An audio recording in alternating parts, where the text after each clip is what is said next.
Okay, so how we procure our items is I'm learning lots from him. we'll pick an interest that we have in that era that we're going to portray.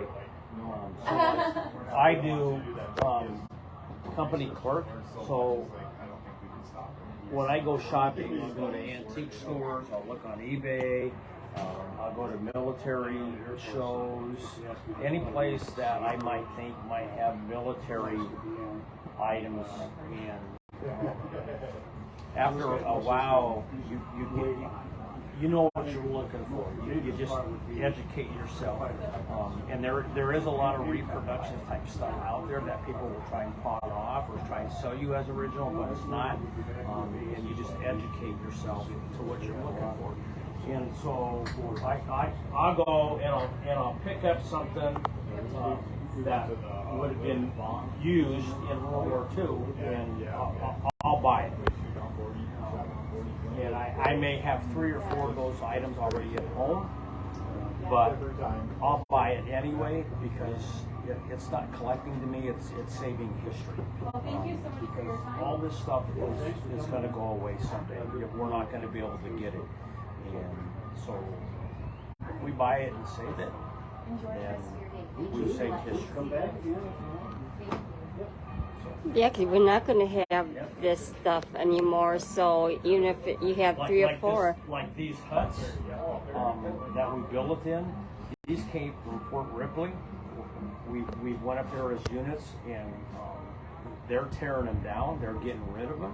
Why? So we'll go up there and disassemble them and bring them here or wherever the venue is and rebuild them and save them. But why don't they want them anymore? Just modernization. Really? Yeah.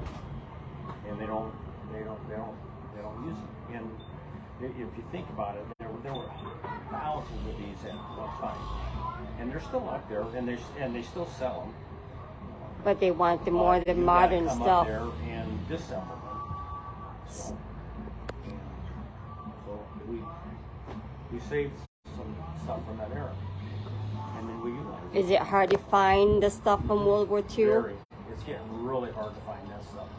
And sometimes you can still get good deals out there, but it's starting to get to the point to where the vendors are kind of starting to overprice and stuff because they know what they got.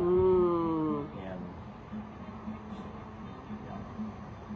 at least you guys are trying to but some of this stuff find them and you're not recover gonna find them it. and You're keep just them. not going to find it anymore. Yeah, it's nice that you. If you do, it's by chance of luck.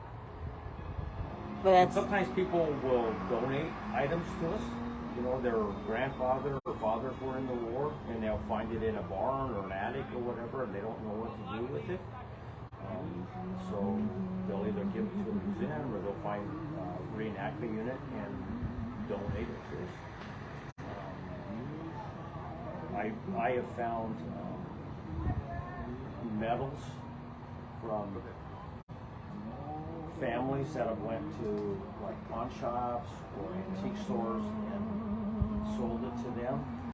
And these are medals that their grandfather or fathers were awarded. They fight for those. so why wouldn't they just keep them and keep them in a? They don't understand what they are, or they just don't have an interest in them anymore. Really? So, And that's the sad part. yeah, They and don't so- understand them. and so,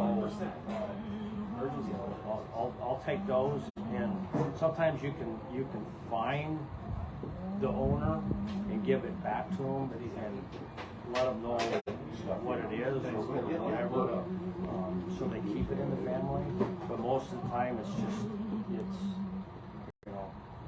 They don't understand what their family member did to earn that, So somebody earned that medal for something. and they don't get it. And they don't want to take the time to learn, and they don't really want to keep it. They think it's garbage when that coin represents the freedom that their family member fought for, and they don't get it. Clothing, some of it is you can still get original World War II clothing. That's getting harder. Really. And then when we do find it, we don't really like to wear it too much because You don't want to wreck it. so a lot of the clothing items that we wear are reproduction. There's vendors out there that sell that stuff, but they make it almost identical to the standards of that time period. Thank you. Yep.